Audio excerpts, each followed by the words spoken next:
Hey, I'm Dark North. In this video, I'll be talking about the best team candidates and supports for a Hu Tao Xingqiu Team, which I explained about in my previous videos, so you can go and check that out if you haven't already. The link is in the description. Let's begin by talking about a Hu Tao Vape-Melt Team, which is our highest DPS team comp. Kaeya is the prime candidate for the Vape-Melt Team as he applies cryo very quickly and it follows Hu Tao, allowing her to dash around as she pleases, unlike Rosaria ult, who forces her to stay in one zone. A cheap way to build Kaeya is with 4-piece Instructor, making him a EM buffer for Hu Tao, or a 4-piece Noblesse otherwise buffing team attack. Second is Rosaria. Rosaria can provide crit rate to the entire team with her passive. Her E and ult both do a lot of damage. It's a lot easier to get her constellations as she actually gets raid ups unlike Kaeya, and is in the character event banner 4-star pool. She can also use Favonius Lance and be a battery. The problem is her ult stays in one place and the enemy can just walk away or get flung backward due to Hu Tao charge attacks. Ganyu can be a melt support if you want her to be one. It is wasted potential, but if you already have a good DPS on your second team or you just don't like playing charge shot Ganyu, you can use her here.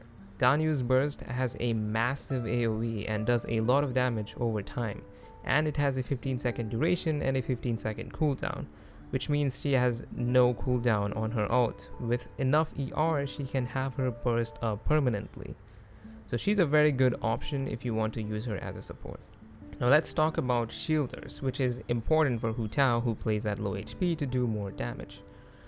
Zhongli is very good, obviously. He provides a shield and allows Hu Tao to run without any healers and having to worry about dying at low HP. He shreds resistance and does big meatball damage, can also be a battery with Favonius Lance. Diona is also very good. She can overheal Hu Tao, but that can be easily avoided by walking out of her heal ticks, as her heal ticks are very slow, and you can also heal other allies whose damage isn't negatively affected by a heal. And she can also give cryo resonance if using another cryo character, example a Vape-Melt Team.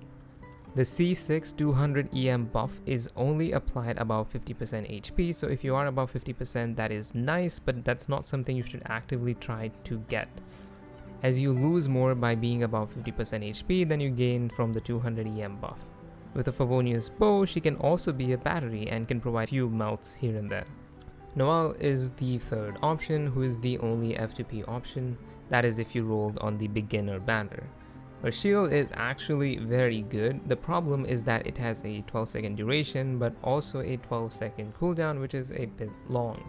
Also, the shield is a lot stronger if you stay on Noelle with the shield, as she is a defense scaling character and is gonna have a lot more defense, which reduces all damage taken. Her passive does decrease this cooldown if she stays on field and auto attacks or charge attacks 4 times.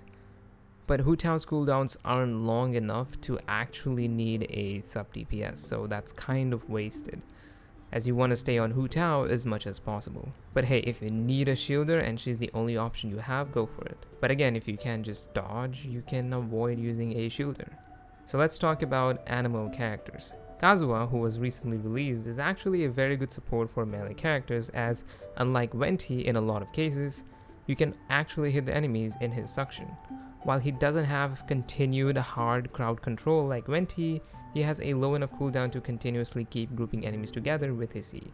He also gives the party elemental damage bonus and shreds resistance with forward dash and Venerer.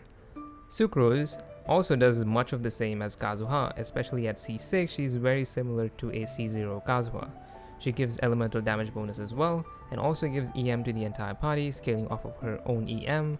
She can also shred resistance with forward dash and Venerer and crowd control, and also allows Hu Tao to actually hit the crowd controlled enemies. And Venti is, well, Venti. He does hard crowd control, and depending on the enemy weight class, sometimes you'll be able to hit them and do massive melt damage if he swirls cryo, and sometimes he would be standing there being able to barely hit the enemies. He is still, regardless, the king of crowd control. He also refunds energy for himself, allowing him to ult spam very easily, and also refunds swirled element energy to the party, making him a good battery. He also shreds resistance with Viridescent Venerer and does a lot of swirl damage with the recent EM buff. The last group is buffers, healers, and sub DPS characters. Mona is also a great support here as she has very high burst damage. Her ult also gives damage amplification with the Omen debuff, which is also really nice. She can also obviously enable Vaporize, but be sure to use her alongside Xingqiu as she cannot replace Xingqiu in a Hu Tao charge attack comp. If you want to run a new comp, you can remove Xingqiu, but that's going to require a lot of investment. Bennett is a good support overall for any team comp, but he heals way too fast, which is not good for Hu Tao. For you to use Bennett on a Hu Tao team, you need him to transfer a lot of attack to make up for the loss of pyro damage bonus below 50% HP, and the higher multiplier on her burst, and the Staff of Homa passive if you are using that on Hu Tao. But this depends on your Bennett Q level, which at C5 gives him +3, and how high the base attack of your weapon is, and obviously your Bennett being level 90. If you end up doing the same or more damage with Bennett Q, staying above 50% HP compared to staying below 50% on a Hu Tao, then go for it.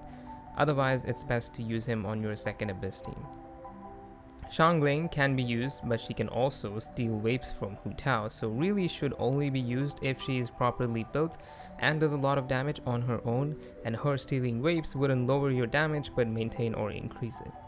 Jean is a decent support with 4 Viridescent Venerer and can shred resistance and also abuse fall damage on some Abyss floors, but her full heal on burst would overheal Hu Tao, which is the downside.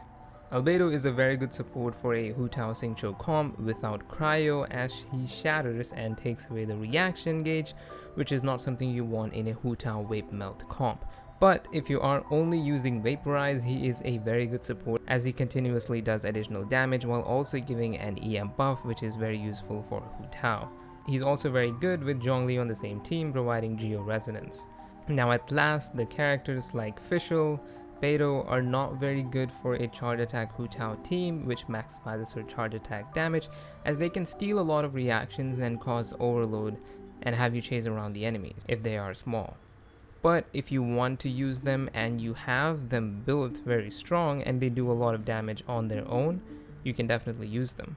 Your Hu Tao's damage might fall behind as they might steal reactions, but if the overall team damage is high at the end of the day, it doesn't matter. That's it with this video. If you found this helpful, I would appreciate it if you would leave a like and subscribe for more content like this.